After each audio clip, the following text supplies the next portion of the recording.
వాళ్ళు ఎప్పుడు వాళ్ళ కుటుంబం గురించి ఆలోచించుకోలేదు.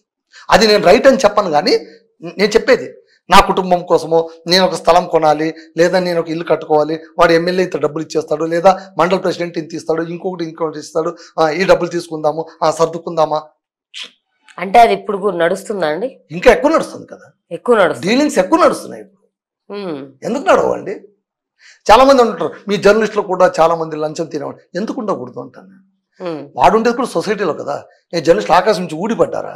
ఈ సమాజం నుంచి పుట్టినోళ్లే కదా. కరెక్ట్గా ఉండడం వేరు, మేక్ దెమ్ టు కరప్ట్ అనే ప్రక్రియ వేరు.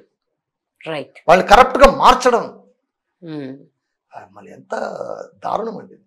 ఇప్పుడు చెప్తున్నాం కదండి, చాలా ఇప్పుడు కార్పొరేట్ కల్చర్లో కరప్షన్ పెరిగిపోయింది.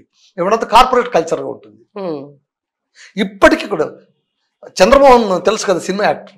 ఒకసారి ఆయన దగ్గరకు వెళ్ళి మా మిత్రులతో సినీ రిపోర్టర్స్తో మాట్లాడినప్పుడు ఆయన ఒకటే మాట్లాడాడు, నాయన వార్తల్ని కవరేజ్ చేయగానే కవర్లేజ్ చేయొద్దు అన్నాడు.